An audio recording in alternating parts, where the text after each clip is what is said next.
Hi, welcome back to Job Opportunity, and today we're back with another great new episode for you guys. Today we have Mrs. Carrie O'Malley, who is a district director and senior policy advisor. Today we're going to be asking her a few questions about her job. So let's just get started with our first question. So as I mentioned a little bit earlier in the intro, you are a district director and senior policy advisor. Could you just briefly explain what that is and what your job is in a nutshell? So, as a district director and senior policy advisor, I work for the California State Assembly. Mhm. However, I'm based here in Orange County in the district.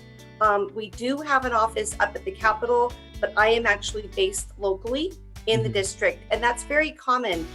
Each of the representatives has a district office in the district that he or she serves, and then they have an office up in the Capitol. And then the assembly member goes back and forth between those two offices, depending on what is going on up at the Capitol and where the session is at. And the staff stays usually in the district or the Capitol. However, in my role, I know you asked specifically, I do a lot of policy as well. So Mhm. on my district director side, I attend a lot of meetings here in the district. These meetings have anything to do with agencies, let's say the Orange County Transportation Authority, the Mhm. Fire Authority, sometimes at the County Board of Supervisors, or a city council meeting. And we oversee everything that's going on here in the district. So maybe there's a bill that's pending and some community groups want to come speak with me or want me to go speak to their organization. I Mhm. would do that. I would meet with the organization, such as, like I said, fire, or if it's a police chief issue, I would meet with that agency or organization to Mhm. see what their issue is and see if we can help with legislation. So could you just describe what is the most difficult aspect of your job, and then on the flip side, what is the most rewarding part? That's a great question. So, the most difficult part of my job, and I've seen it change over the past 2 decades, Mhm. when I first entered public policy, as I mentioned, when I was working at the US Senate, I felt that it was much more of a moderate environment.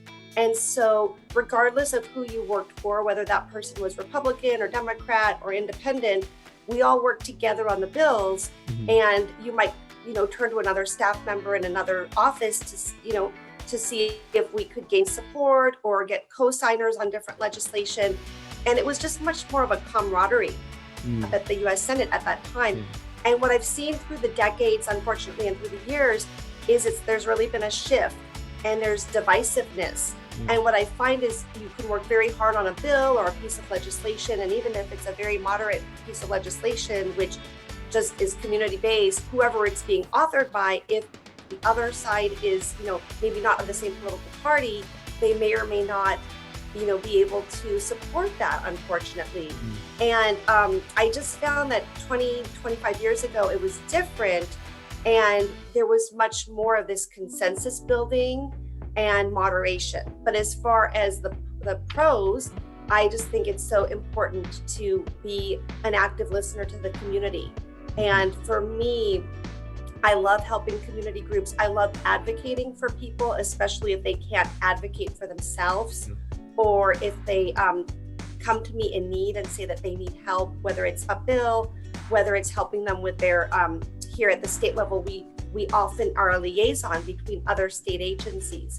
I've been on the phone almost daily with constituents who are almost in tears sometimes, Wow. saying they don't know where to turn, so they called our office, and really helping them find services and where to go.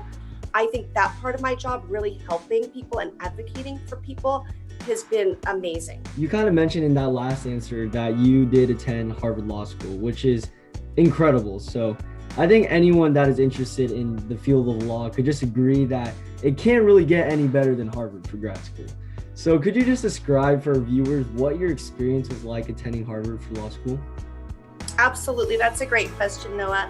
So, Harvard Law School is a large law school. So, there were about 550 of us in the incoming class, and they break us down into sections in your 1L year. So, your section has about 125, give or take, students in a section.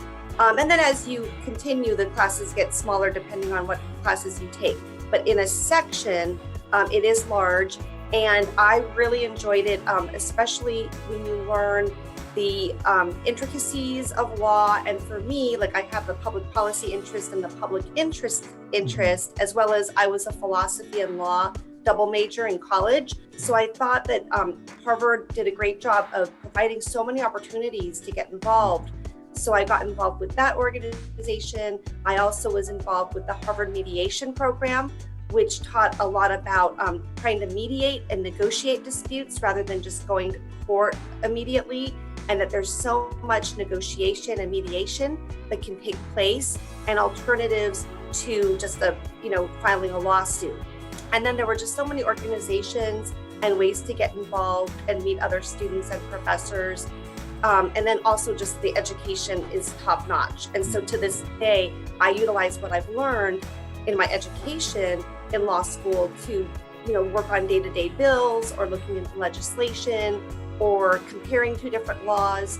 So I have to say it's definitely top notch, and I'm just honored that I had that opportunity. So I bet a lot of people after watching this interview are very interested in the position that you are in right now and doing something similar to what you're doing right now and helping the community on a daily basis.